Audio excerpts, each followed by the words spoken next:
नमस्कार मित्रों, एक गुरु मंत्रा में मैं आपका फिर से स्वागत करता हूं।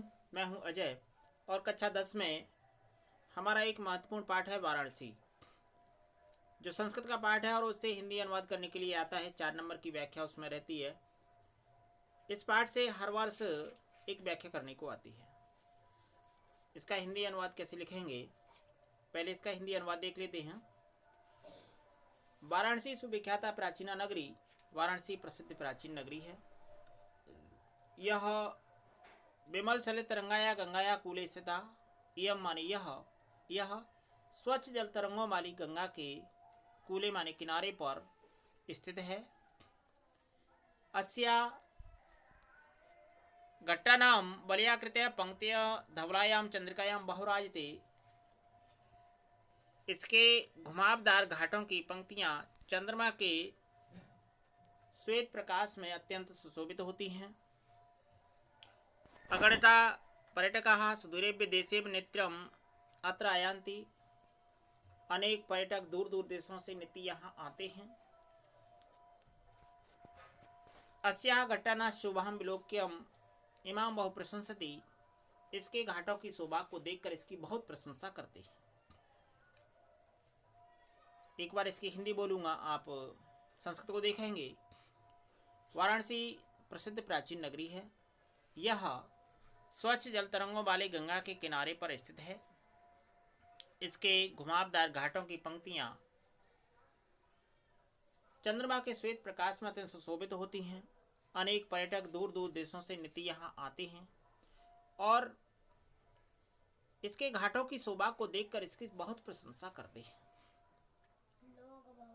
वाराणस्याम प्राचीना काला देव गेहे गेहे विद्यायाः दिव्य ज्योति विद्युते।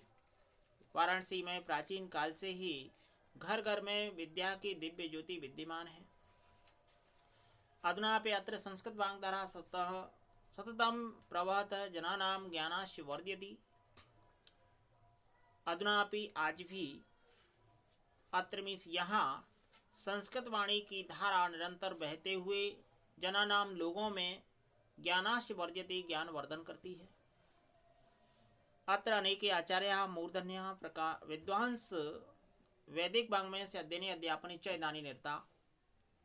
अत्र माने यहाँ अनेके माने अनेक आचार्य मूर्धन्य प्रकांड विद्वान वैदिक वाणी के अध्ययन और अध्यापन में निरंतर लगे हुए हैं। न केवलं भारतीय अपितु विदेशिकाः गीर्वाण्याः अध्ययनाय अत्र आगच्छन्ति।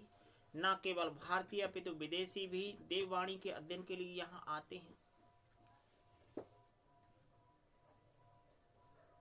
न केवल भारतीय बल्कि विदेशी भी इसके अध्ययन के लिए यहाँ आते हैं। मित्रों, निःशुल्क च विद्यां गृह्णन्ति और निःशुल्क विद्या ग्रहण करते हैं। अत्र हिंदू विश्वविद्यालय, संस्कृत विश्वविद्यालय, काशी विद्यापीठम इत्यादि त्रिविश्वविद्यालयाः सन्ति।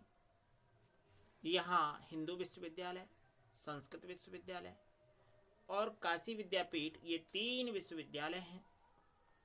येषु नवीनानां प्राचीनानाश्च विज्ञान विषयाणाम् अध्ययनं प्रचलति। जिनमें नवीन और प्राचीन ज्ञान विज्ञान के विषयों का अध्ययन चलता रहता है। एक बार मैं हिंदी फिर से बोलता हूँ इसकी, आप देखिए। वाराणसी में प्राचीन काल से ही घर घर में विद्या की दिव्य ज्योति विद्यमान है। आज भी यहाँ संस्कृत वाणी की धारा निरंतर बहते हुए लोगों में ज्ञान वर्धन करती है। यहाँ अनेक आचार्य प्रकांड विद्वान वैदिक वाणी के अध्ययन और अध्यापन में निरंतर लगे हुए हैं। न केवल भारतीय अपितु विदेशी भी देववाणी के अध्ययन के लिए यहाँ आते हैं और निःशुल्क विद्या ग्रहण करते हैं। यहाँ हिंदू विश्वविद्यालय, संस्कृत विश्वविद्यालय और काशी विद्यापीठ, ये 3 विश्वविद्यालय हैं जिनमें नवीन और प्राचीन ज्ञान विज्ञान के विषयों का अध्ययन चलता रहता है। अगला देखेंगे। एषा नगरी भारतीय संस्कृति संस्कृत भाषायाः केंद्र स्थलम् अस्ति। यह नगरी भारतीय संस्कृति और संस्कृत भाषा का केंद्र स्थल है। अतएव संस्कृत वाङ्मय संस्कृतस्य आलोकः सर्वत्र प्रसृता। यहाँ से ही संस्कृत वाणी और संस्कृत का प्रकाश सर्वत्र फैलता है। मुगल युवराज दारासिकोह अत्रागत्य भारतीय दर्शन शास्त्राणाम अध्ययनम अकरोत्। मुगल युवराज दारासिको ने यहाँ आकर भारतीय दर्शन शास्त्रों का अध्ययन किया। वह तेषां ज्ञानेन तथा प्रभावित अभवत्।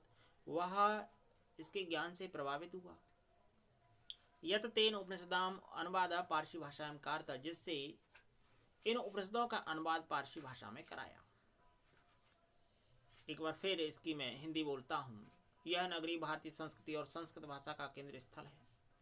यहाँ से ही संस्कृत वाणी और संस्कृत का प्रकाश सर्वत्र फैलता है। मुगल युवराज दारासिको ने यहाँ आकर भारतीय दर्शन शास्त्र का अध्ययन किया। वह इसके ज्ञान से प्रभावित हुआ, जिससे इन उपनिषदों का अनुवाद पारसी भाषा में कराया। अगला देखेंगे। यम नगरी विविध धर्माणाम संगम स्थली महात्मा बुद्ध तीर्थकर पार्श्वनाथ शंकराचार्य कबीर गोस्वामी तुलसीदास अन्ये च बहवः महात्मनः अत्रागत स्वीयान् विचारान् प्रसारयन्। न केवलं दर्शने साहित्ये धर्मे अपितु कला क्षेत्रे अपि इयं नगरी विविधानां कलानां शिल्पानाश्कृते लोके विस्तृता।